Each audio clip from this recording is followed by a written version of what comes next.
Muy buenos días a todos.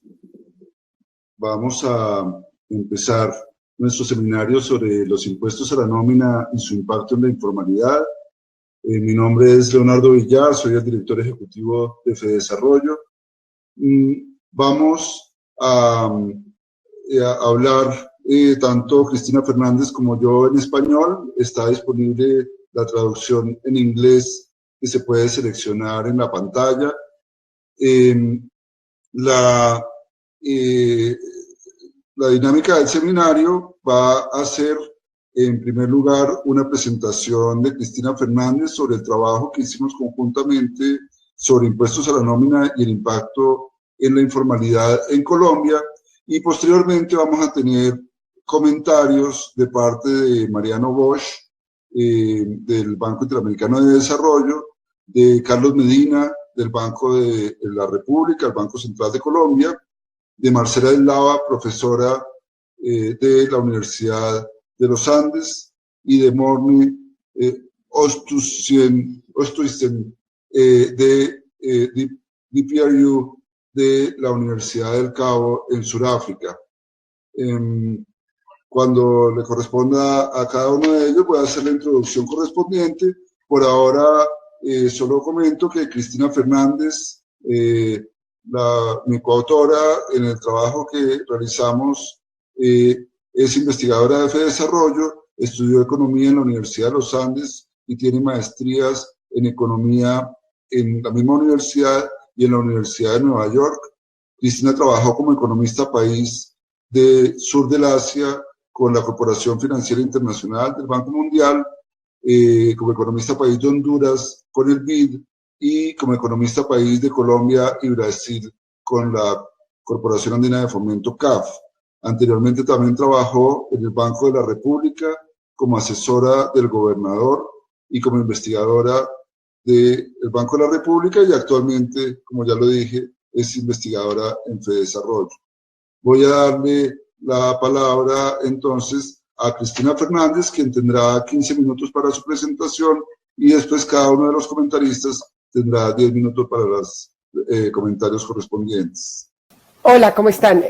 Como les contó Leonardo, el trabajo que nosotros hicimos fue sobre los impuestos a la nómina y su impacto sobre la informalidad. Bueno, entonces, primero les voy a contar un poco cómo fue la reforma que se hizo en Colombia. La reforma redujo las contribuciones a la nómina del 29.5% al 16%.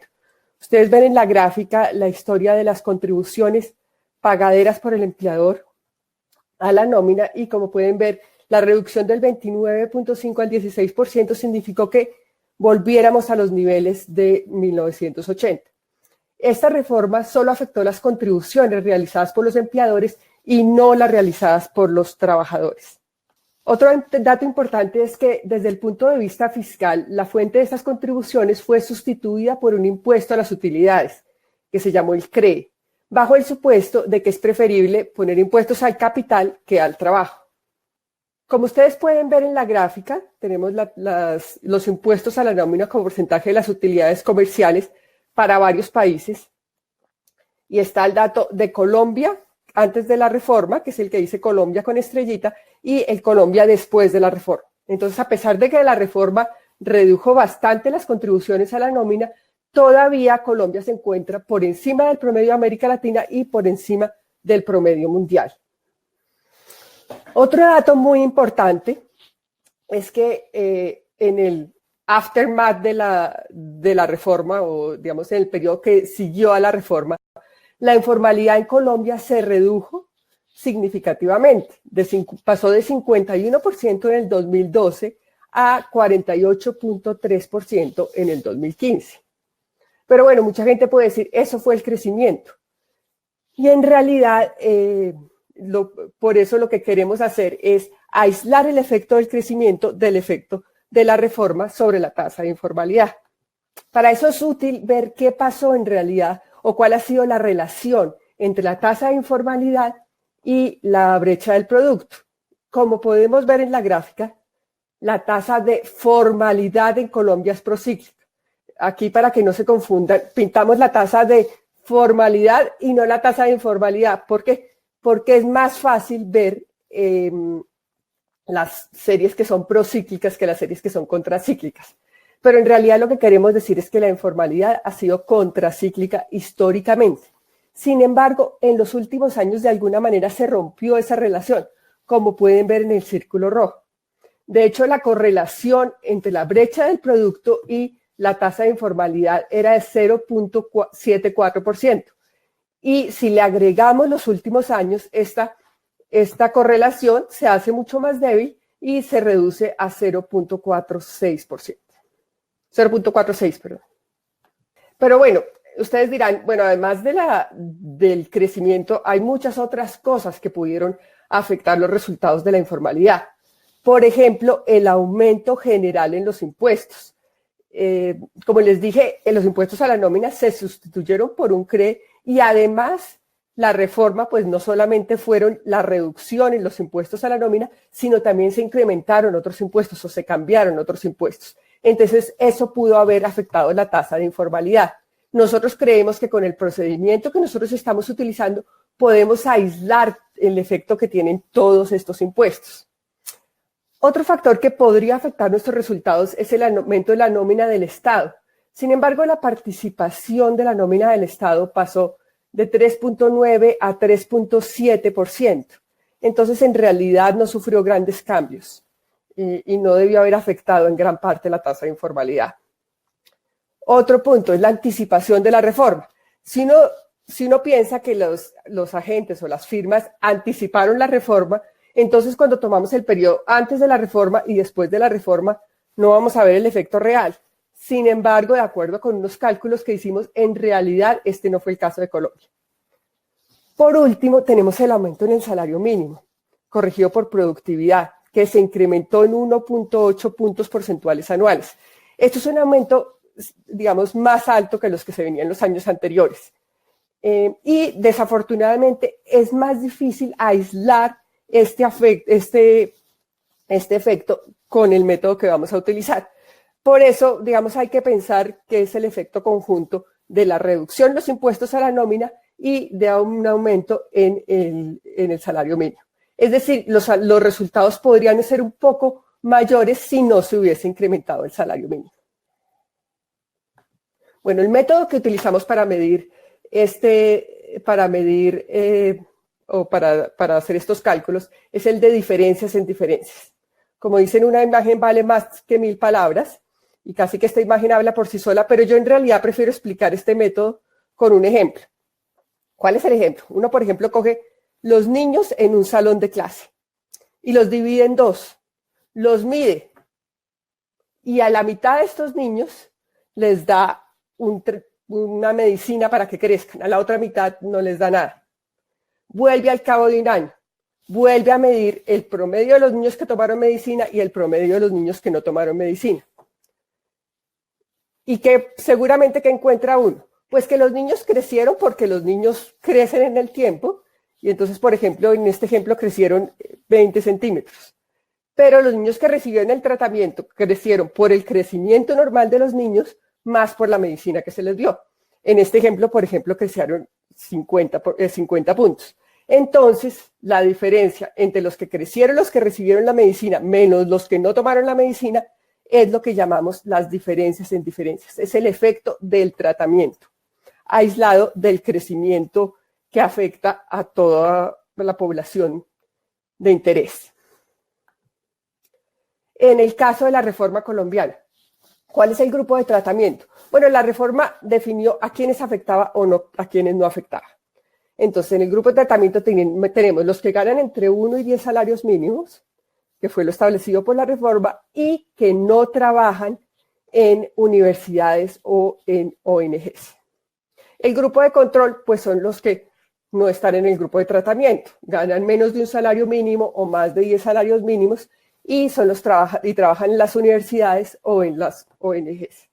Nosotros excluimos el gobierno del ejercicio, pues porque es una contratación que se maneja de manera muy diferente. Y también para, digamos, chequear la robustez de los ejercicios, excluimos lo que llamamos cuenta propia. En algunos ejercicios, en el ejercicio base no lo excluimos. Aquí les muestro un análisis gráfico muy sencillo. Simplemente tengo la tasa de informalidad de los que definimos como tratados y la tasa de informalidad de los que definimos como no tratados. ¿Qué podemos ver en la gráfica? Primero, que son dos series muy volátiles, entonces que es mejor trabajar con periodos de tiempo largo. Segundo, que a pesar de que la reforma se discutió a finales del 2012, se aprobó en diciembre del 2012, tuvo la primera onda de reducciones en mayo del 2013, los efectos en realidad no se observaron sino hasta enero del 2014, cuando la reforma fue implementada del todo. Como vemos en la gráfica, el efecto es significativo y la tasa de informalidad en los dos grupos realmente cambió. Sin embargo, el problema es que en el caso colombiano no podemos hacer el ejercicio de diferencias de una manera directa. ¿Por qué? Porque no tenemos un panel de datos y por lo tanto hay que crear un dato. Entonces, para eso utilizamos el método de diferencias en diferencias con matching, que fue desarrollado por Heckman, y aplicamos el programa de Stata que fue diseñado por Juan Miguel Villa, que vi que ya está entre los presentes en la presentación. ¿Qué hace este procedimiento? Bueno, como les dije, crea un panel. ¿Y cómo se crea ese panel? Como vimos en el ejercicio anterior, uno necesita 4 grupos. Necesita los que fueron tratados y no tratados en el grupo en el año base y en el año de seguimiento. Entonces, ¿qué hace? Pues los que realmente recibieron la medicina son los de tratamiento del 2014. Y aquí está señalada, escogemos una persona en cada uno de estos grupos. Por ejemplo, Linda, que es la que está señalada, y le buscamos una persona parecida en cada uno de los otros grupos. ¿Qué pasa? Que en realidad no buscamos una persona parecida, sino buscamos una persona virtual que tenga unas características similares. ¿Y cómo hacemos eso? Se saca el promedio del grupo, digamos, de tratamiento del 2012 y se le da más valor o se pondera más las personas que son más parecidas a Linda. Ahora, eso se hace para cada una de las personas del grupo de tratamiento del 2014. Entonces, como pueden ver, es un procedimiento larguísimo, porque pues estos son unas 200.000 observaciones y el modelo total en correr tarda casi una semana en correr. Pero bueno, buscamos un grupo virtual en cada uno de estos grupos, que ya es totalmente comparable con el de tratamiento del 2014. Y hacemos el ejercicio tal como les mostré con los niños del colegio. Se toman las diferencias en diferencias. Se toma el promedio de la tasa de informalidad del grupo de control en el 2002, el promedio de la tasa de informalidad del grupo de tratamiento en el 2012, el promedio de la tasa de informalidad en el grupo de seguimiento en el 2014 y el promedio de la tasa de informalidad en el grupo de tratamiento del 2014. Y exactamente como sacamos en el grupo de los niños, se sacan las diferencias en diferencias. Esto nos da una reducción en 7.7, es decir, que entre las personas tratadas por la reforma, la tasa de informalidad se redujo en 7.7 puntos porcentuales con respecto a las personas que no fueron tratadas por la reforma. Pero aquí hay que tener mucho cuidado porque el grupo de tratamiento, las personas tratadas no son todas las personas ocupadas. Es más o menos la mitad, el 44%. Entonces el efecto real sobre la tasa de informalidad es de 3.4 puntos porcentuales. Este ejercicio lo hicimos con el total de los datos, incluyendo los datos, digamos, rurales, excluyendo cuenta propia también, y para las 13 principales áreas metropolitanas. Los resultados en realidad pues son muy similares. También aplicamos unas pruebas de robustez que no voy a explicar acá del todo para no cansarlos y pues por efecto del tiempo, pero les aplicamos las pruebas de soporte común, de calidad de emparejamiento, que es que los grupos hayan en realidad quedado, digamos, comparables en términos de sus características físicas o características observables, y aplicamos un test de placebo, que es un ejercicio muy interesante, que es aplicar este mismo procedimiento sobre 2 años en los cuales no hubo reforma. Esto le asegura a uno que no hay otras variables que están haciendo mover estos resultados. Y efectivamente lo que uno tiene que encontrar es que no son significativos los resultados y eso fue lo que obtuvimos cuando lo hicimos pues para varios periodos. Estos resultados son muy parecidos a los encontrados en ejercicios anteriores. Aquí voy a señalar pues solamente los que se han hecho con respecto a la reciente reforma. Antón encontró que con un modelo teórico encuentra que con la reforma la tasa de informalidad se dio a reducido en entre 2.9 y 3.4 puntos porcentuales, que es más o menos lo que nosotros obtuvimos. Estamos tal vez en el rango alto. El BID, y ese pues ya es una cosa que les van a explicar los siguientes presentadores, encuentra que como resultado de la reforma la tasa de formalidad el número de trabajadores formales se aumentó entre 3.1 y 3.4 puntos porcentuales, con lo también nos encontraríamos en el rango alto, y estamos un poco por encima de los resultados del Banco de la República, pero eso se los va a explicar más adelante Carlos Medina. También hicimos algunos ejercicios de cómo la reforma, los efectos distributivos que pudo haber tenido la reforma. ¿Qué encontramos? Bueno, esto es una gráfica muy sencilla en que sacamos la tasa de informalidad por quintil de ingresos. ¿Y qué encontramos? Que los más beneficiados son los que están cerca al salario mínimo, los que están en el quintil 2. Bueno, ¿por qué? Porque esta era una restricción que estaba tallando especialmente en el salario mínimo. Entonces, al relajarla, pues, digamos, es donde más se van a ver los efectos. También encontramos que los más beneficiados son los hombres en edad productiva, entre 25 y 45 años, entre 25 y 50 años. Para este grupo se redujo la tasa de informalidad en 8 puntos porcentuales. También hicimos el ejercicio para estos hombres en edad productiva por diferentes tipos de educación. Y vemos que los más afectados son los que tienen educación secundaria y los que tienen educación primaria o menos. Entonces, los más beneficiados con la reforma fueron los hombres en edad productiva con educación secundaria o menos. Mientras que sobre la educación terciaria, los resultados no son significativos.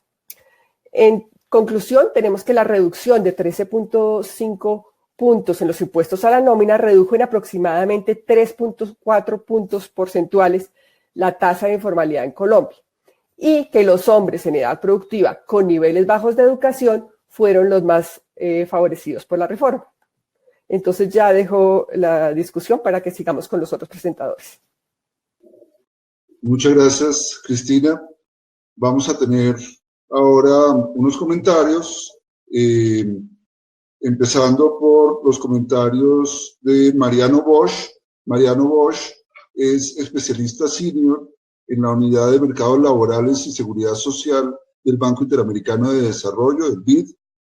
Desde sus inicios en el banco en el 2011, Mariano ha liderado proyectos de investigación en áreas de mercados laborales, pensiones y políticas de bienestar, y entre esos trabajos hay varios que se hicieron liderados por el BID alrededor del tema que estamos discutiendo.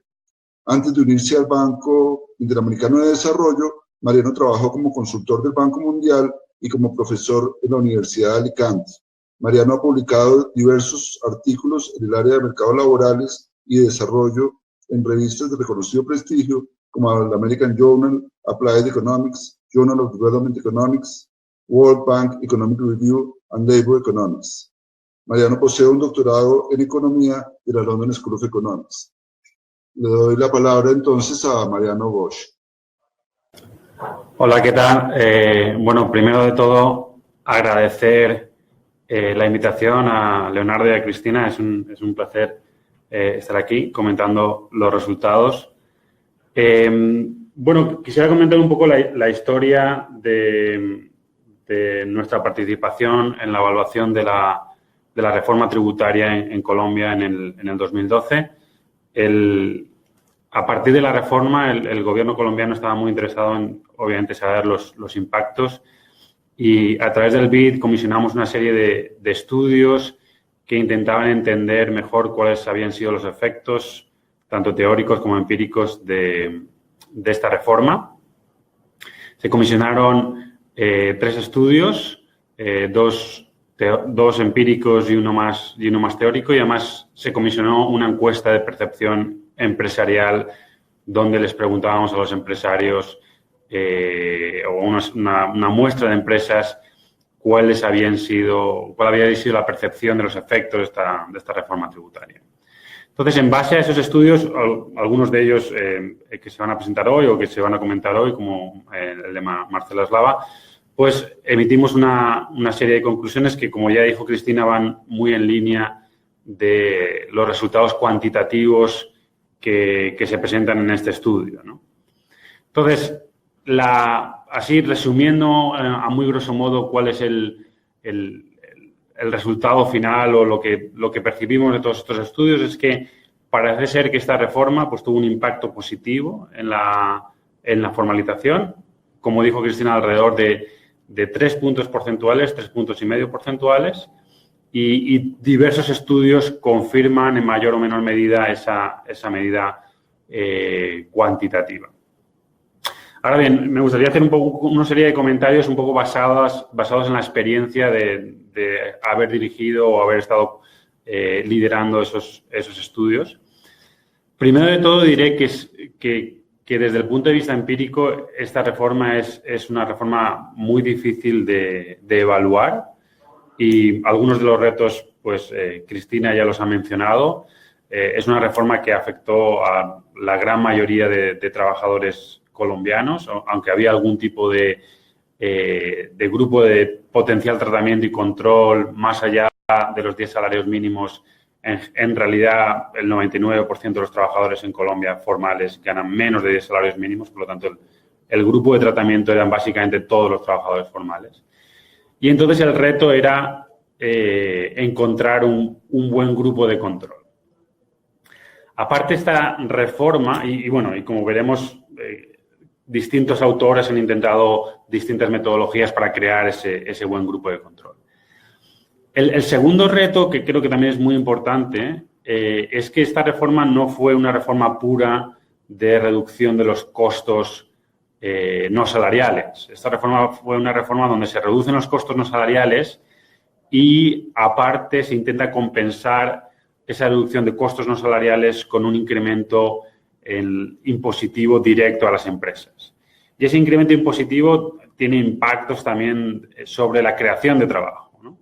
Entonces, algunos estudios como el que Marcela y Raquel Bernal y Marcela Meléndez dirigieron, sí que intentaban un poco entender cuáles eran estos impactos conjuntos de la parte de reducción de costos no salariales, pero al mismo tiempo cómo impactaba a las empresas un aumento en la imposición directa, ¿no? Entonces, esa parte también es muy compleja de entender porque nos hace que el grupo de tratamiento y el grupo de control se mezclen mucho, ¿no? Tú puedes tener trabajadores de bajos ingresos que sean potencialmente un grupo de tratamiento que se vean beneficiados por la reducción de costos, pero al mismo tiempo, si eres una empresa donde se va a ver muy afectada por el incremento de imposición del CRE, pues puede ser que no se realice ese incremento en la creación de trabajo formal porque de repente has tenido un incremento en la imposición directa, ¿no? Entonces, en ese sentido, ese es otro gran reto para intentar aislar realmente los efectos de esta reforma tributaria. Entonces, con esos dos retos paso un poco más a comentar ya el estudio que nos ha presentado Cristina. Creo que como muchos otros estudios que se han hecho alrededor de la reforma, es un estudio muy bien ejecutado, que intenta de alguna manera controlar por todas estas dificultades que se presentan en la evaluación de la reforma tributaria. Yo diría que una de las cosas que igual no he visto en la presentación, que sería bueno que apareciera, y obviamente seguramente están en el paper escrito, es que creo que debemos hablar de la formalidad de una manera un poco más específica. En especial en Colombia, cuando vas a ver datos de formalidad, pues se definen pues, de dos maneras diferentes, ¿no? Una manera más al estilo de la OIT, donde se miran pues, qué porcentaje de trabajadores están en empresas de menos de 5 o de 10 empleados, no recuerdo ahora bien. Y otra más al estilo de, bueno, cuál es la definición de formalidad con respecto al cumplimiento de una determinada regla, que puede ser, por ejemplo, contribución a pensiones o contribución a salud, ¿no? Entonces, creo que sí que merecería la pena una discusión de qué es lo que pensamos que iba a afectar a esta... O sea, qué definición de formalidad se iba a ver más afectada por esta reforma. Y, en mi opinión, si estábamos pensando en una reducción de costos no salariales, pues la definición más adecuada sería qué porcentaje de gente está cumpliendo con estos costos no salariales que ahora se han visto reducidos, ¿no? Entonces, creo que en ese sentido algo más aclaratorio sobre la definición de formalidad sería deseable, ¿no?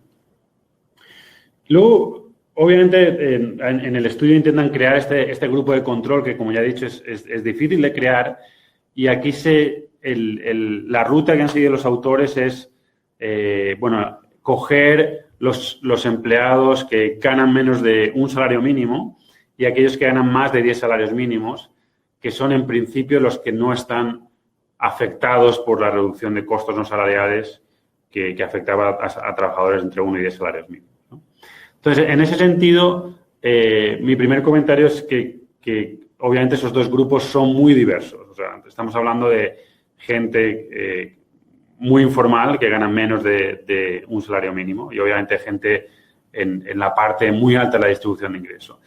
De alguna manera, es un comentario más teórico porque creo que en términos prácticos, los autores no lo muestran, por lo menos en la presentación, en términos prácticos ese grupo de control va a estar eminentemente dominado por la parte baja, por el grupo que gana menos de un salario mínimo, simplemente mirando la distribución de ingresos de Colombia.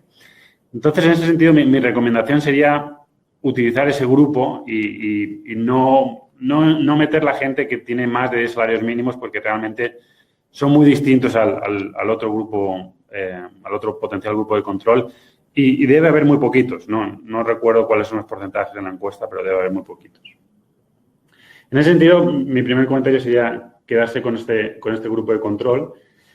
Y luego, el reto, creo que, de ese grupo de control es que probablemente parte de estos trabajadores que ganaban menos de un salario mínimo también son potencialmente afectados por la reforma tributaria, ¿no? Porque tú puedes pensar que un trabajador que está ganando un poco menos de un salario mínimo se puede ver beneficiado del incremento de contratación de las empresas que ahora ven reducidos los costos no salariales y deciden que pueden ofrecer un poquito más de salario y ese trabajador que ganaba un poquito menos de un salario mínimo, pues de repente se convierte en un trabajador que se formaliza, que puede ser afectado por la reforma tributaria.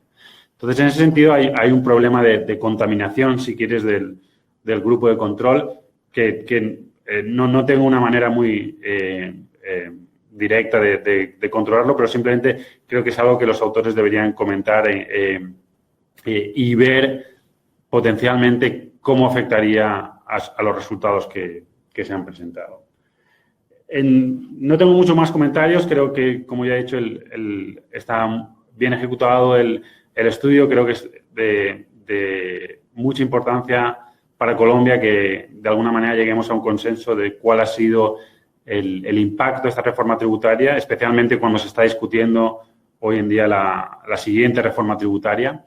Creo que en las conclusiones finales sí que deberíamos ser más humildes y pensar que los efectos que estamos estimando no son puramente los efectos de la reducción de los costos no salariales, sino esta combinación de costos no salariales e intentar recuperar esos costos no salariales con impuestos directos.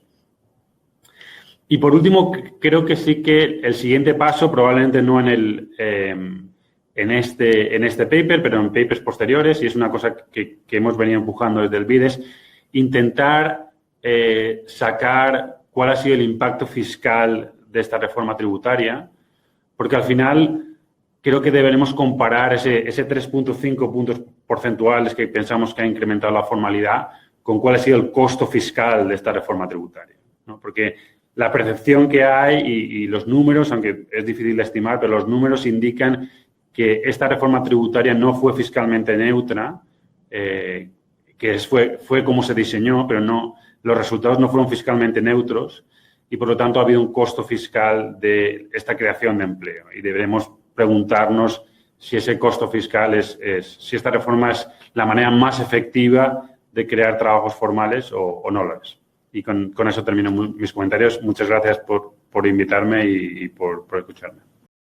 Vamos a tener ahora los comentarios de Carlos Medina. Quizá quiero hacer un comentario aclaratorio antes de continuar, sin entrar en la discusión, simplemente aclarar que la definición de informalidad que se usa en el trabajo que escribió Cristina, si bien no fue expresa, es la definición que se usa en la OECD que mencionó Mariano, de personas que trabajan sin ser profesionales en empresas de 5 trabajadores o menos.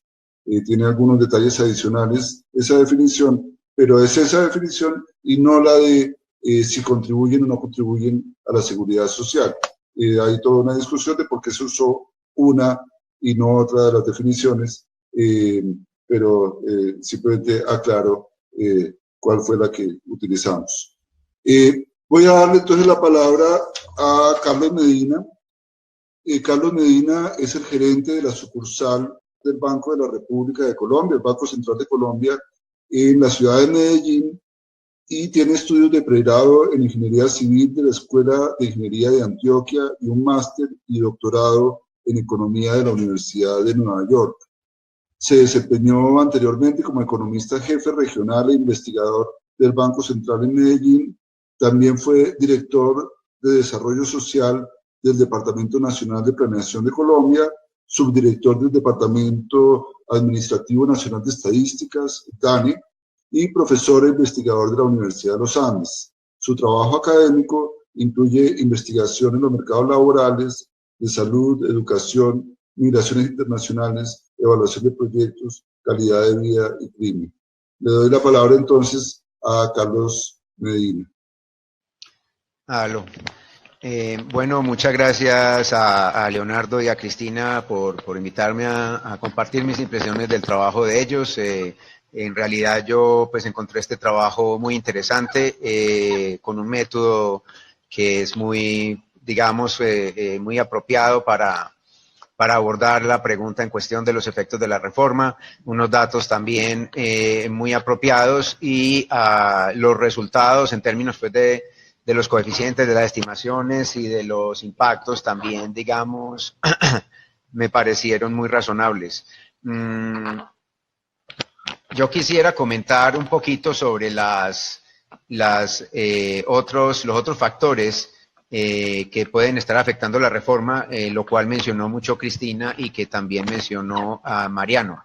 El primero de ellos es que también se hizo la reforma al impuesto de renta. El impuesto de renta se redujo en 8 puntos, pero de esos 8 puntos inmediatamente, o sea, el impuesto de renta era 33%, se bajó al 25% y se compensó con el llamado CRE en un 8%. Y, si no mal no recuerdo, en las discusiones de la reforma ese 8 se volvió 9% de una forma transitoria, como por unos 3 años. Entonces, en últimas, lo que pasó fue que un impuesto de renta de 8 puntos se convirtió en un CRE de 9 puntos. Ahora, mirando la información de recaudo de 2015, lo que se recaudó por cada punto porcentual del impuesto de renta es muy similar a lo que se recaudó por cada punto porcentual del CRE, 1.6 billones de pesos. De manera que ahí parece que por lo menos en lo que tiene que ver con el recaudo, lo único que cambió fue el nombre. Probablemente los incentivos de las firmas pueden haberse visto afectados de una u otra forma, pero el impacto fiscal no tanto. Entonces lo que estaríamos acá comparando es el efecto de un punto de incremento de impuesto de renta contra el de 13.5 puntos porcentuales del payroll tax, del impuesto a la nómina. Ahora, esto es más o menos una relación, nosotros hicimos una cuenta rule of thumb de 1 a 4,5. Por cada peso que se recaudó en impuesto de renta, se recaudaron 4,50 o sea, ahorraron las firmas en impuesto a la nómina. El impuesto a la nómina lo estimamos también, pues, con un cálculo que hicimos relativamente juicioso con la pila en unos 6,5 billones, comparados con los 1.5, 1.6 billones de impuesto de renta. Entonces ahí está pues el impacto. Obviamente esto puede tener efectos en la medida en que el impuesto de renta, digamos que el mercado, el empleo no está aleatoriamente distribuido a través de la distribución de impuestos de renta de la firma, pues hay ahí un espacio para una correlación que si no se tiene en cuenta, pues eso va a quedar en el término de error y puede generar pues algún sesgo.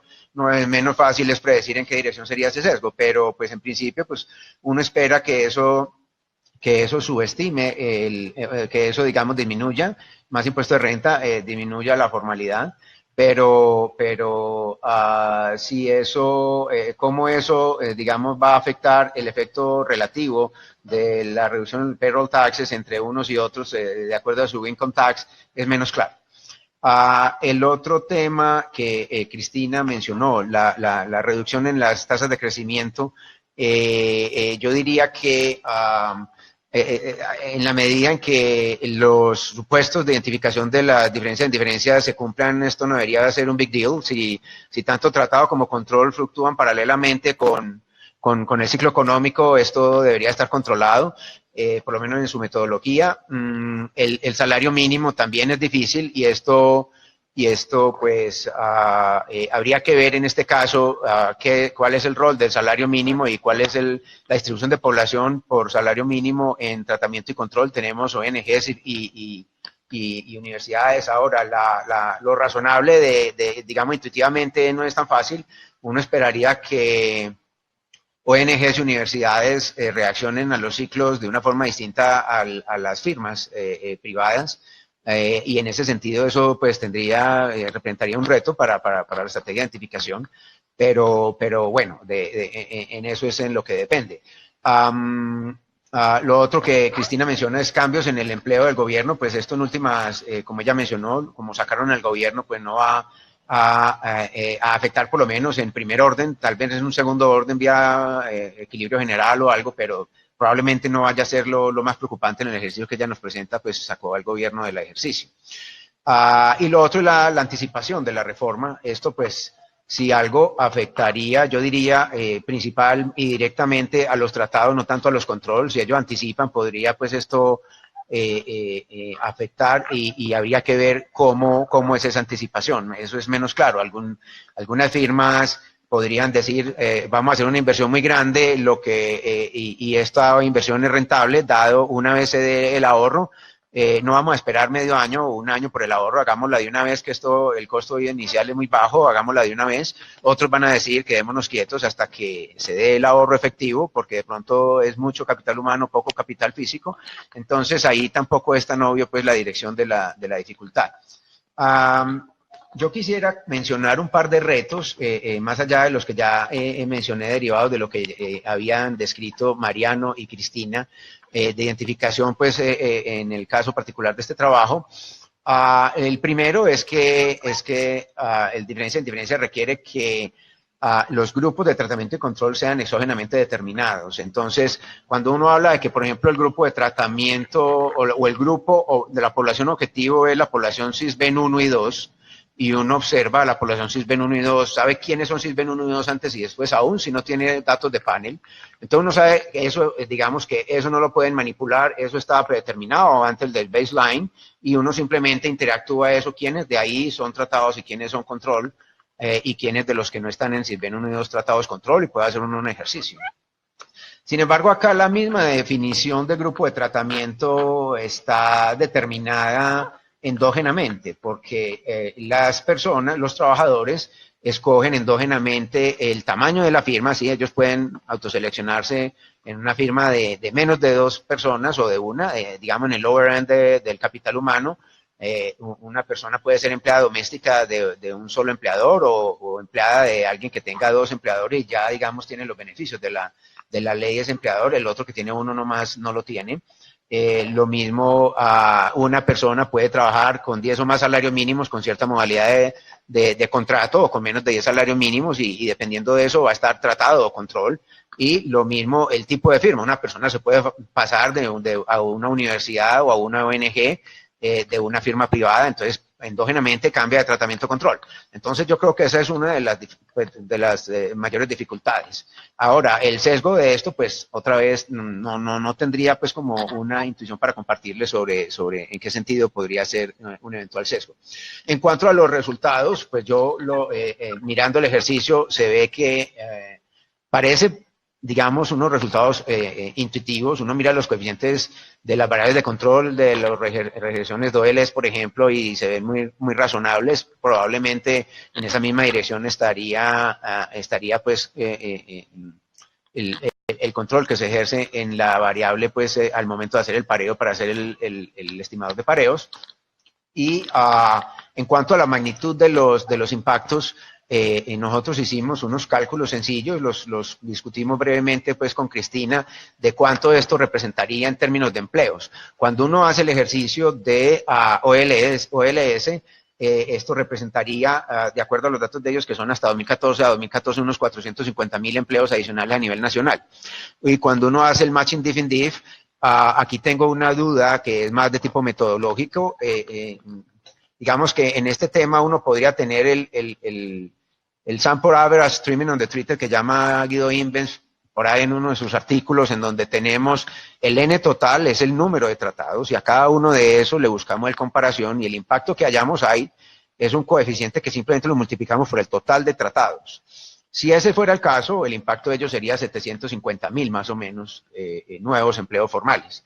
Sin embargo, tengo la duda de si ellos lo que hicieron fue, no solo a los tratados le buscaron un grupo de comparación, sino a los no tratados le buscaron un grupo de contratación dentro del tratado para encontrar más que el treatment on the treated del average treatment effect. Si ese fuera el caso, habría que multiplicar ese coeficiente por el share de tratados y entonces sería inferior la cifra. Pero esta es una cifra que digamos, en principio es más alta que lo que nosotros obtenemos, y ya les voy a hablar un poco de lo que nosotros hacemos, como para poner en contexto los resultados pues, que acabo de comentar. Nosotros lo que hacemos es utilizamos la pila, tenemos entonces el ejercicio a nivel de firmas, podemos ver a la firma antes y después. Nosotros lo que tenemos es firmas desde antes de 2012, como desde 2009 o 2010, y nos vamos hasta 2014, también hasta 2014. Tenemos un ejercicio en empleo y otro en salarios. La especificación es básicamente la misma. A cada uno le ponemos un rezago, al de empleo un rezago del empleo, y tenemos varias variables de control. Nuestra variable de tratamiento es la intensidad, el monto de lo que ahorrarían. Si en ese momento no se hubiera pasado la reforma versus la reforma que se pasó. Entonces cuantificamos los ahorros que tendrían en ese momento. Es un ejercicio que digamos, obviamente no está libre de críticas, tiene dificultades. En principio, la definición de tratado control, acá depende pues, de la intensidad.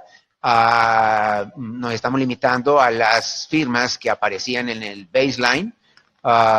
Y eso pues de alguna forma también implica un pecado de omisión, aunque digamos la creación de firma en ese periodo, que es un margen extensivo, no lo estaríamos teniendo en cuenta y que puede redundar en mayores efectos en el documento de Leonardo y Cristina. Y yo creo que eso es una de las riquezas del proyecto que ha venido liderando Mariano y su grupo en el BID, y es que entiendo que Marcela, Raquel y la otra Marcela trabajaron con encuesta no manufacturera, Cristina con encuesta hogar y nosotros con la pila. No estoy seguro con qué datos están trabajando los Kugler, pero esto yo creo que lo único que hace pues es enriquecer, más allá de cuál es mejor, pues enriquecer las posibilidades, porque entonces en el caso de ellos iban a tener toda la información.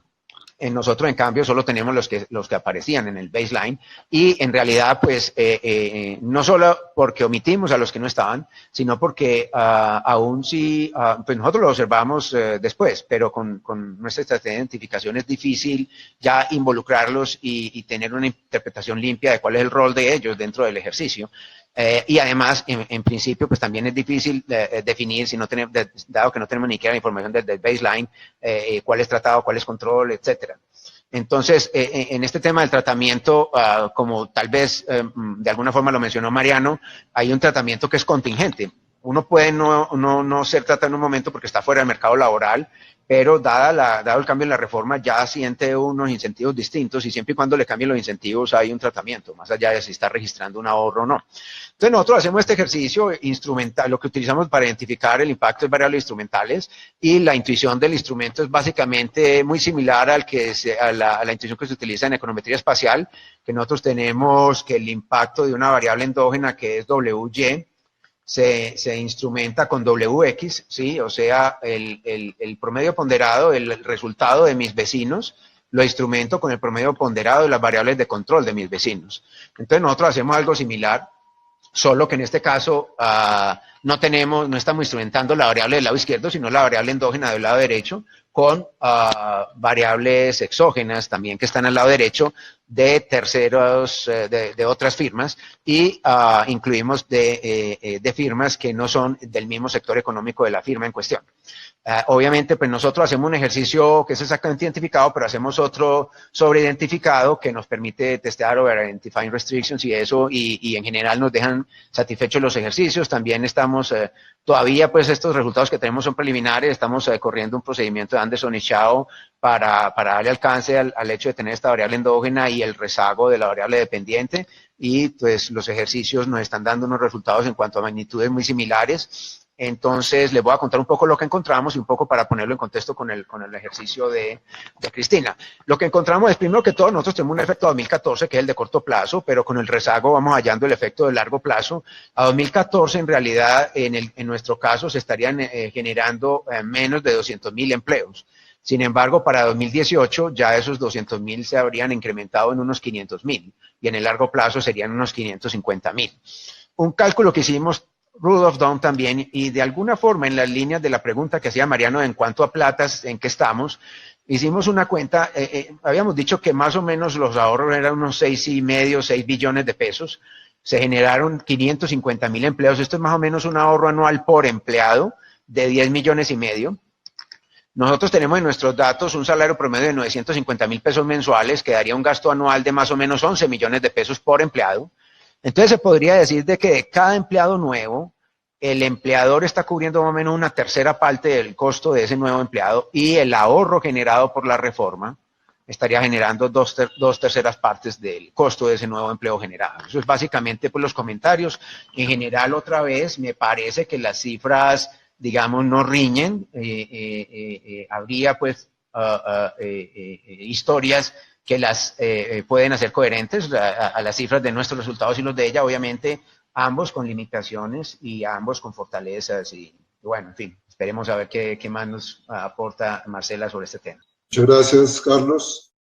Vamos a tener ahora los comentarios de Marcela del Lava, que ha sido mencionada en varios de los comentarios anteriores y en la presentación.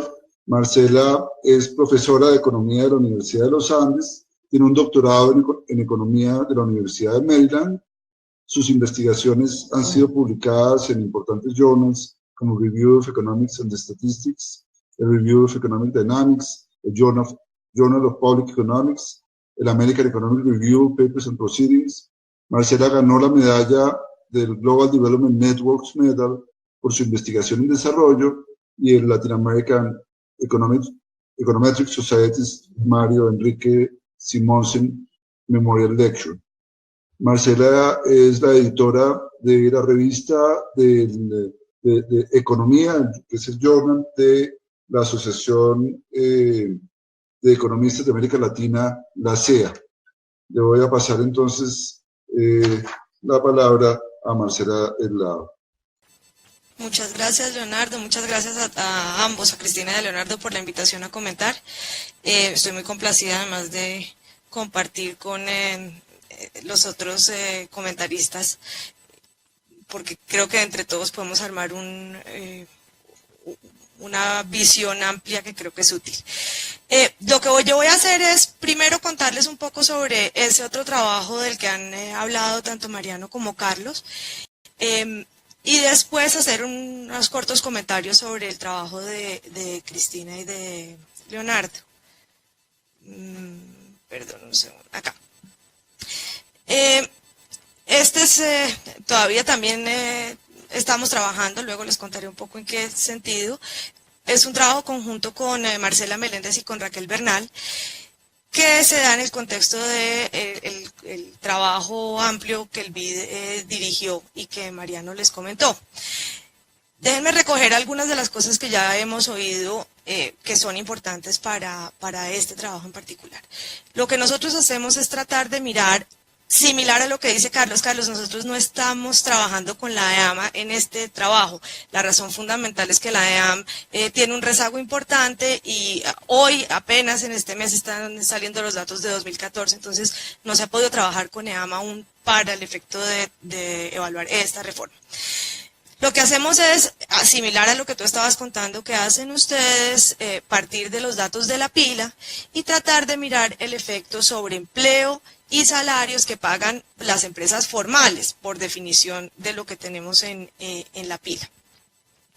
El énfasis, o uno de los énfasis que hacemos en este trabajo es justamente en tratar de entender un poco esa tensión entre la reducción de impuestos a la nómina y el incremento de aquellos que son sobre la renta corporativa. Yo quisiera hacer una precisión aquí porque difiero de la interpretación del incremento de la imposición a la renta que hizo Carlos.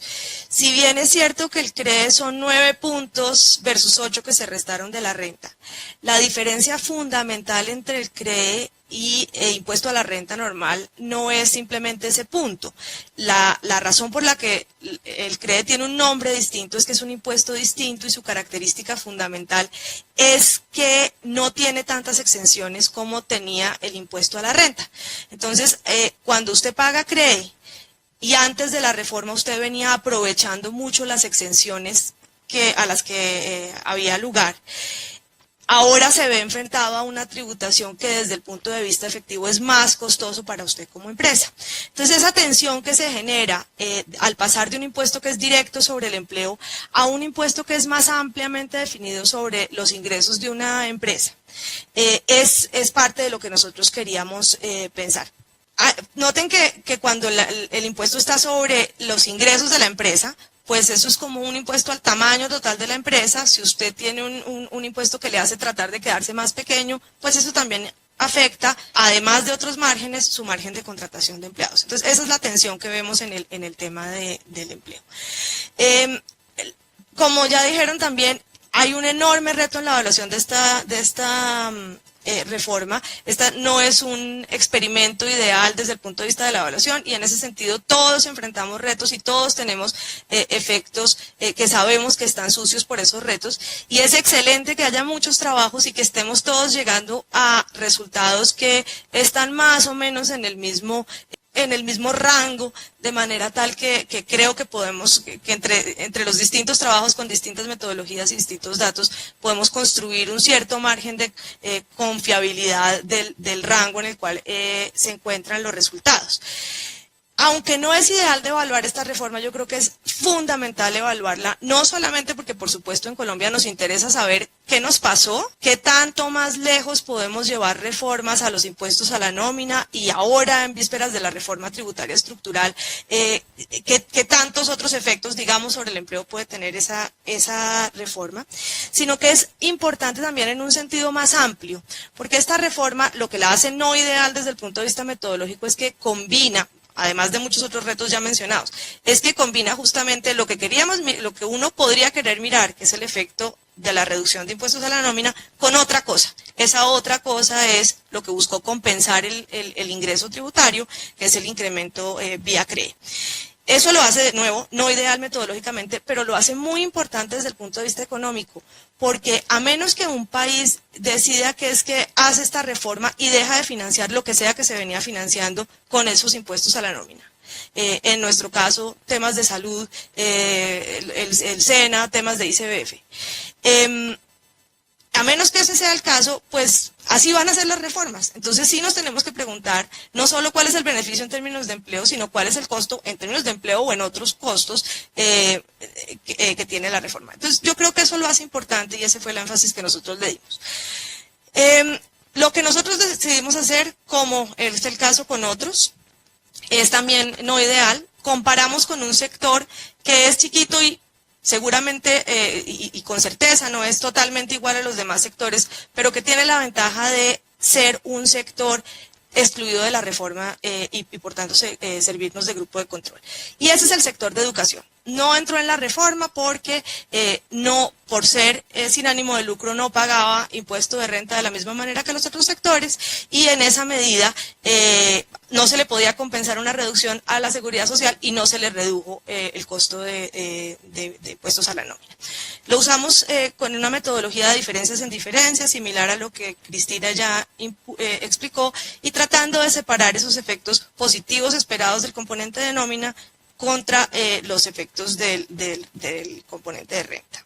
Déjenme ir directamente a nuestros resultados para no robarme más tiempo del que debería.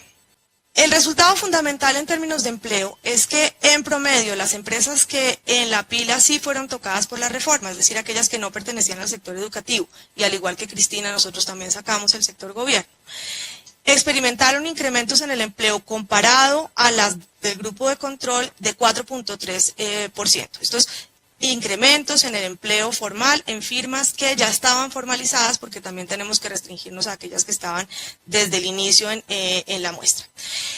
Muy interesante encontramos nosotros que eso no está distribuido de manera equitativa a través de tamaños de empresas. El efecto se concentra en las firmas, las empresas pequeñas y micro, y en las grandes y medianas no vemos efecto.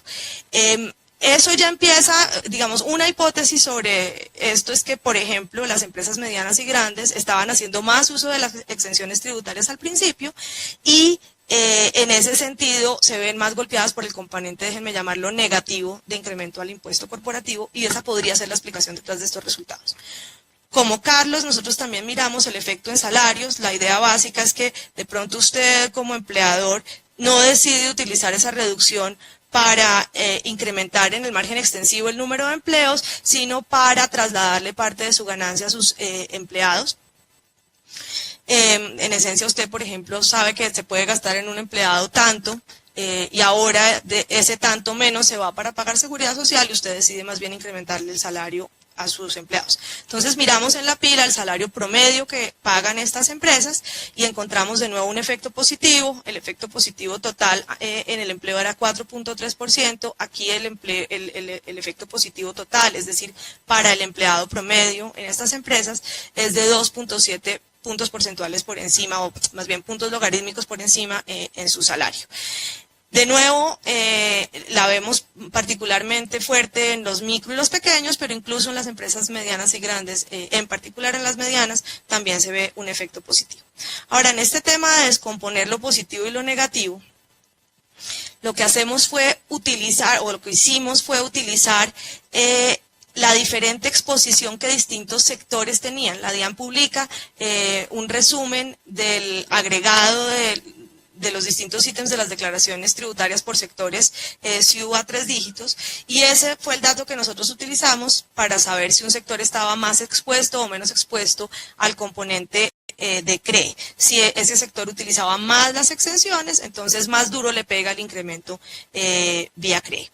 Lo que tenemos aquí es una gráfica del efecto que encontramos. La línea azul es para aquellas que tenían una exposición menor a ese efecto negativo, la amarilla para aquellos que tenían una exposición mayor. Estos son los extremos, el 5% menor y el 5% mayor, y en efecto encontramos que el efecto positivo es mucho menor para aquellos que estaban más expuestos al componente negativo. Desafortunadamente los datos no hemos podido que tengamos datos de la DIAN a nivel de empresa para poder hacer esto más preciso, y entonces creemos que nuestro efecto no significativo, el que estamos encontrando sobre las empresas grandes, enmascara que si dentro de las empresas grandes pudiéramos hacer esta diferencia, encontraríamos efectos positivos para las empresas grandes que están estaban menos expuestas a este componente negativo. La otra dimensión de esta gráfica es esta dimensión horizontal, que nos da el grado de exposición de acuerdo con la intensidad de uso de trabajo relativo a capital. Y como uno seguramente esperaría, encontramos que las empresas más intensivas en trabajo son las que más efecto positivo de la reforma vieron. Eso resume entonces nuestro trabajo. Déjenme brevemente en los, creo que 2 minutos que me quedan, en algún momento para este cronómetro, pero en un par de minutos que me quedan, hacer algunos comentarios sobre el trabajo de Cristina y Leonardo. Como ya mencionamos tanto Carlos como yo, es un excelente complemento tener varios trabajos justamente porque no tenemos una metodología ideal y una evaluación ideal, pues simplemente nos ayuda a armar una noción más amplia de cuál fue el efecto de la reforma. El trabajo de Cristina y de Leonardo nos aporta diferencias en el lado metodológico, en el lado de datos, y en ese sentido nos ayuda, y afortunadamente resulta en conclusiones que desde el punto de vista de magnitudes no están increíblemente lejos de donde arrancamos nosotros.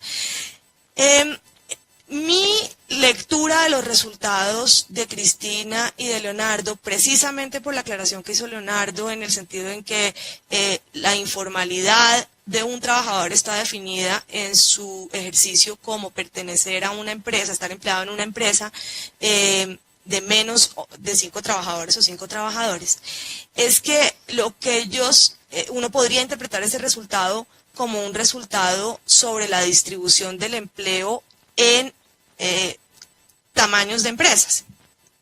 Eso es útil. Creo que de todas maneras uno se debe preguntar si a eso le debemos llamar informalidad. Por supuesto es la definición, digamos, de DANE de informalidad, pero también es claro que aunque en el nivel total de informalidad es altamente correlacionado, las distintas definiciones son altamente correlacionadas, yéndose al detalle eso no es tan claro. En particular sabemos que hay microempresas formales, con todo formal, y sabemos que hay empresas grandes. En la EAM, por ejemplo, sabemos que tenemos empresas que no nos dan las cuentas cuando con el pago de sus impuestos de nómina no parece corresponderse a sus salarios si pagaran completamente. También hay empresas en la EAM que uno no encuentra que tengan registro empresarial, por ejemplo. Entonces, en ese sentido, no es exactamente lo mismo. Le quedan a uno preguntas abiertas que por los datos no se pueden responder. Esto es que las empresas pequeñas, microempresas, se están agrandando porque ya no les están cobrando tanto por tener más empleados, o es esto que los trabajadores se fueron de empresas pequeñas, micro, a otro tipo de empresas, y esas son preguntas que el trabajo deja abiertas, que no puede responder, pero que creo que resulta interesante que abra. Creo que fundamentalmente yo sugeriría que el trabajo aproveche la metodología muy interesante que está utilizando para contarnos sobre otros resultados y permitirnos también comparar los resultados de otros trabajos en otras dimensiones. La más importante de esas es la definición alternativa de informalidad. ¿Por qué no pensamos en qué tanto pasan estos trabajadores de no pagar impuestos a la seguridad social o contribuciones a la seguridad social a pagarlas? ¿Qué pasa con sus salarios? Otras transiciones, ¿qué pasa con la probabilidad de estar desempleado versus pasar a ser empleado? Yo difiero con la interpretación de Carlos en términos de este trabajo, en términos de creación de empleo, porque si yo entiendo bien, aquí estamos comparando empleados siempre. Entonces, de entrada, esto ya es gente que está empleada y estamos comparando su posibilidad de estar en un tipo de empresa versus otra y asociando eso con informalidad. Yo no entiendo los ejercicios que incorporan cuentapropistas. Mi lectura de la reforma es que la reforma no debe afectarlos porque la disminución de impuestos a la nómina está delimitada para empresas con 2 o más trabajadores. Eso saca no solo a los trabajadores domésticos, sino a otras empresas unipersonales y a los cuentapropias. Entonces me gustaría entender un poco más ese ejercicio. Y ya más ampliamente, yo considero que lo que todos estos trabajos en los márgenes particulares de enfoque de nuestro trabajo nos están diciendo es que el costo de la reforma, cuando lo comparamos en términos de empleo, esta reforma tiene esa oportunidad única, que es medir el beneficio y el costo de la reforma en la misma dimensión, empleo. pues sí nos hace preguntarnos hasta dónde efectivamente la sustitución empleo-capital depende tanto de que el impuesto esté directamente sobre el empleo. Si bien nosotros encontramos un efecto promedio positivo importante, las empresas grandes son las que más contribuyen al empleo. Entonces, no estar encontrando nada en ese lado es importante. Nosotros no hemos hecho la cuantificación del número de empleos creados que está haciendo Carlos y debemos hacerla, pero el resultado en total no es tan halagador como uno esperaría. Y me parece que sugiere que probablemente impuesto a la renta no es tan distinto de impuesto a la nómina. Es distinto, por supuesto, en términos de su efecto del empleo, pero no tanto como hubiéramos esperado. Y entonces empieza a sugerir, por ejemplo, de manera importante para la discusión de la reforma tributaria de ahora, que tal vez el énfasis debe ser en otros tipos de impuestos, como por ejemplo el IVA, como ha sugerido algunos otros de los trabajos. Muchas gracias. Gracias, Marcela, por los comentarios. Vamos a tener un último comentario de Morne Otusien. Espero haber pronunciado correctamente el apellido, que nunca lo he logrado. Morne es el subdirector de la Unidad de Investigación de Política y Desarrollo, Development Policy Research Unit, o DPRU por sus siglas en inglés, de la Facultad de Economía de la Universidad de Ciudad del Cabo, en Sudáfrica, donde trabaja desde el año 2003. Morne tiene un pregrado y maestría cum laude en Economía de la Universidad de Stellenbosch. Ha realizado trabajos de investigación en las áreas de mercados laborales, pobreza, inequidad, precios y demografía, publicados en importantes journals como el International Labour Review y el Journal for Studies in Economics and Econometrics.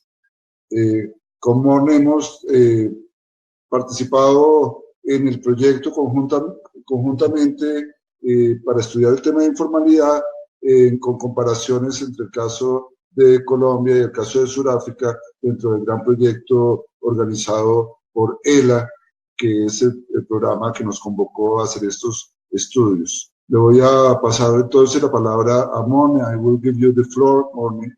Muchas gracias. Voy a estructurar mis comentarios en dos partes. Creo que no tenemos mucho tiempo, así que voy a tratar de respetar el no dar muchos detalles, pero mis comentarios serán básicamente sobre el estudio que se hizo y yo creo que es bastante interesante. Algunos comentarios van más allá sobre lo que hemos aprendido. Mi perspectiva será la perspectiva africana, entonces que se pueden aplicar a la alianza de aprendizaje. Lo que es interesante, es el último en hablar, es que yo pude escuchar los demás comentarios y simplemente voy a hablar de un par de cosas. Mi primer comentario tiene que ver con la definición de formalidad o informalidad, y eso es una cosa que ya discutimos en la alianza de aprendizaje. Yo creo que es interesante es la forma en que se interpreta en esta investigación. Lo que ya se habló de usar una definición alternativa, pero mi preocupación es sobre la definición. Es, por ejemplo, cuando hablamos de el tamaño de las empresas que determinan de la formalidad o informalidad, yo creo que podemos recoger distorsiones y resultados distintos. Por ejemplo, si por ejemplo un individuo pertenece a una pequeña empresa con 4 o 5 empleados, si por ejemplo son 5 empleados y se añade un empleado, entonces todos los trabajadores comienzan a ser formales. Y por definición de negocio, entonces también cambiarían a ser formales. Entonces tendrían 7 trabajadores formales. Entonces yo creo que cuando tenemos esta interacción entre lo que tratamos de medir y la definición de lo que podría ser, podría causar ciertos problemas. Desde mi perspectiva, en términos, para entender la formalidad o no, yo creo que en lo que queremos concentrarnos sería más en el cambio de la tasa de formalidad o no. Entonces, y lo dijo Marcela, esta idea de qué está pasando con los trabajadores, por ejemplo, estos rangos, hay más empleo seguro, hay más beneficios, más acceso una vez que se vuelven formales. Entonces, para mí, yo creo que es, desde mi perspectiva de Sudáfrica, yo creo que son preguntas bastante importantes para mí, en términos de tener que entender el efecto del cambio en el impuesto. Porque yo creo que son estos beneficios de la formalidad que buscamos. No necesariamente estamos buscando el porcentaje de de los trabajadores. Entonces yo creo que, obviamente, yo no creo que sea parte, no tenemos que enfocarnos en la investigación, en esto, pero era una cosa que quería precisar. Y también me gustaría hablar sobre lo que comentó Marcela. Sería interesante tener la idea de cómo ha cambiado la composición del trabajo formal e informal en todo este periodo, ¿no? Por ejemplo, estos trabajos formales están siendo tomados por trabajadores informales o viceversa. La gente que está fuera del mercado laboral está ingresando, se están volviendo económicamente activos, están trabajando más. Entonces, eso es interesante, ¿no? Entonces, y eso cuestiona cuál es la situación desde la perspectiva de las firmas, de las compañías. Tenemos compañías más pequeñas o las compañías están creciendo, qué tipos de compañías están creciendo. Yo creo que serían preguntas que tenemos que responder también. En términos de comparar la África subsahariana, yo creo que tendría que hablar a lo que hablaba Cristina, tratar de ver dónde están los países de la África subsahariana. Yo recuerdo que el gráfico que vimos al principio de la presentación, donde había el impuesto a la nómina y vimos la diferencia, yo creo que sería importante ver la diferencia entre las regiones. Entonces, por ejemplo, en Latinoamérica, el promedio era más o menos 13% y 13%, y en el África subsahariana son más o menos 14%. Entonces hay una diferencia. De los 45 países que estamos aquí, 9 de ellos tienen el impuesto a la nómina que es de 5%, con un ingreso de 5% no menos. La mayoría de estos países está en África del Sur, y Sudáfrica yo creo que la proporción es 4%. Sudáfrica maneja impuestos bastante pequeños. ¿Cuál es la contribución de esto de un impuesto a la nómina de 1%, ¿no? Por ejemplo, ¿cuál sería la contribución que tendrían esos impuestos a la contribución general? Entonces, también hemos visto varios países, 17 países que tienen 15, 17%, 14 países que tienen entre 15 y 25%, y hay 5% donde es mayor a 25%. Entonces, están en el rango. Yo creo que era un rango en el que Brasil estaba. Y lo que era interesante decir es que estos países tenían un estándar bastante alto, por ejemplo, en África Occidental, y también es interesante verlo en términos de historia. Hay ciertas similitudes en los países. Hemos hecho una investigación en salarios mínimos en África, por ejemplo, y se encontró que similitudes se presentan en varios países, y hay unas diferencias también. En términos de la aplicabilidad, yo creo que hay algunos países que están en el rango de valores de la impuesto a la nómina, donde los estudios han colaborado para dar mayor información. En términos de implicaciones de lo que podemos aprender, yo creo que lo que deberíamos hacer es aprender. Es lo que hacemos los países africanos, ¿no? Es aprender esas experiencias. No queremos cometer los mismos errores o tratar de reinventar la rueda, pero obviamente pueden ser difíciles porque porque las diferencias contextuales son bastante distintas en los países. Pero yo creo que hay tres cosas importantes. Lo primero que tenemos que mencionar, lo primero es que cambiar los empleadores que van de formalidad a informalidad es algo que no vamos a lograr con una única intervención. Entonces, como se vio en Colombia, hubo una gran reducción en el impuesto a la nómina y hubo un pequeño impacto global, general, en toda la formalidad laboral. Entonces, tenemos que ver si el impacto variaba entre los diferentes tipos de trabajadores. Yo creo que es algo de lo que estábamos hablando respecto a las diferencias y diferentes tipos de formalidad, de informalidad y por qué la gente está en un sector y en otro. Lo segundo es que los gobiernos, cuando están viendo los impuestos, deberían ver mucho si implementar o no impuestos a la nómina. Si son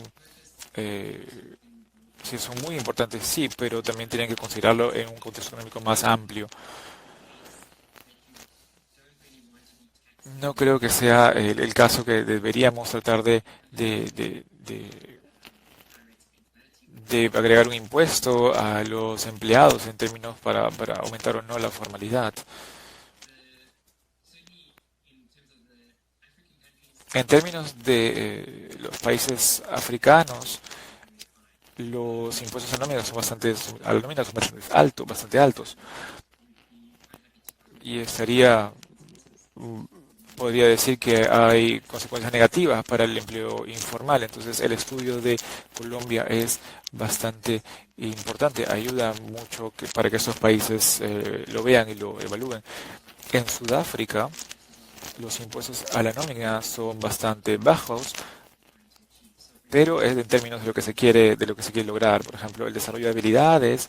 El desarrollo de habilidades es impuesto, hay un impuesto sobre eso, entonces puede ser reclutado por las firmas. Por ejemplo, es más un impuesto sobre si no se capacita, por ejemplo, ¿no? Si hay incentivo para capacitar o no. El tercer punto, y es lo último que me gustaría decir, es que yo creo que los gobiernos tienen que prestar atención al porqué de las personas no quieren pagar impuestos.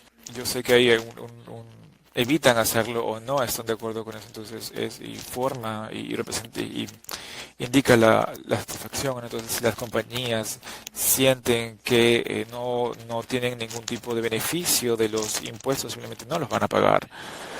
Y es un caso en el África subsahariana y también en Sudáfrica. Y yo creo que desde esta perspectiva, yo creo que una de las limitaciones es que cuando los gobiernos necesitan comenzar a entender esto para mejorar los servicios a las compañías y a los individuos para poder implementarlos en sus programas. Morne, for your comments. Gracias, Morne, por los comentarios.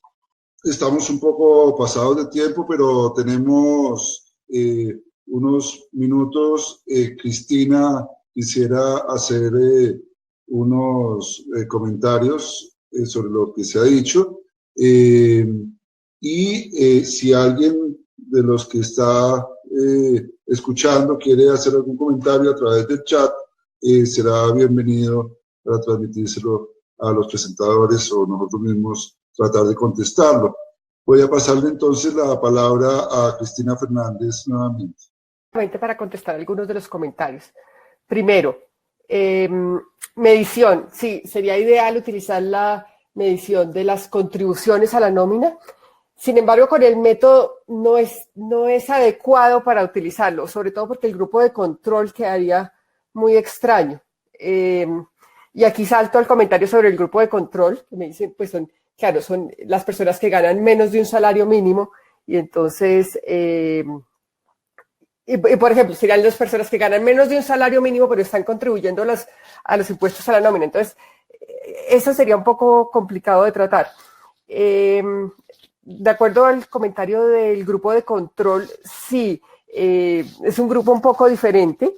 Tenemos que tener en cuenta que aquí estamos también dentro del grupo de control, incluyendo las personas que están en el sector educativo y en las ONGs, que yo creo que eso nos ayuda a balancear un poco el grupo de control. Y acuérdense que es un promedio ponderado donde se le da más valor a las personas que son parecidas.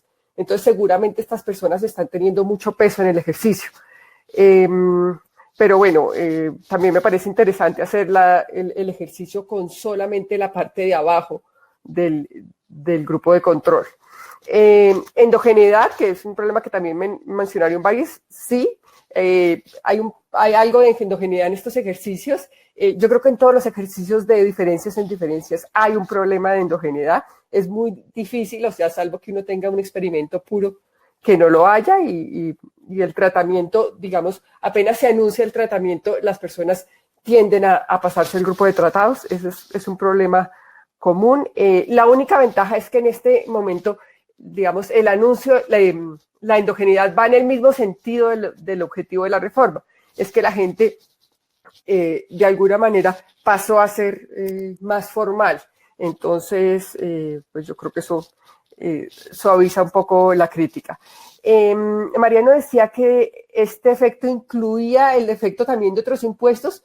Pues yo no creo, solamente los incluiría en la medida en que estos impuestos afecten diferencialmente a los grupos, que no estoy segura de que pues sea el caso de los ejercicios que hicimos. Y por último, yo creo que lo que dice Morne es muy interesante, que en realidad estos son algo que quita 3 puntos de informalidad, 4 puntos de informalidad por máximo, y en realidad, pues cuando estamos hablando de un 60% de informalidad, pues es algo marginal, y por ejemplo, y por eso la estrategia contra la informalidad tiene que ser algo más integral. Entonces, bueno, yo creo que no alcanzo a coger todos los comentarios, pero por lo menos algunos de ellos. Bueno, muchas gracias, Cristina. Yo quiero, simplemente para terminar, agradecer a todos por la participación en este seminario. Creo que ha sido muy constructivo, muy valioso, por supuesto, para nosotros como autores del trabajo que se presentó, pero también como reflejo de una discusión amplia sobre el tema de informalidad, discusión que más allá de este trabajo específico ha incorporado muchos aspectos del tema de informalidad en trabajos que hemos venido realizando bajo el patrocinio del programa ELA, Evidence and Lessons from Latin America, conjuntamente con Morne y su equipo en Sudáfrica, en comparaciones sobre la situación de la informalidad en América Latina y en África en general y en Sudáfrica en particular, que hemos encontrado que desde muchos aspectos, desde muchos puntos de vista, tienen muchísimas similitudes con Colombia, pero en el tema de informalidad las condiciones son radicalmente distintas en algunos aspectos, lo cual lo hace particularmente interesante. Quiero simplemente terminar agradeciendo a todos. No he visto preguntas adicionales, entonces agradeciendo a todos por su participación y agradeciendo nuevamente también a ELA y a PAC por el patrocinio de este tipo de eventos y estos estudios. Muchísimas gracias a los presentadores, a los comentaristas. Hasta luego.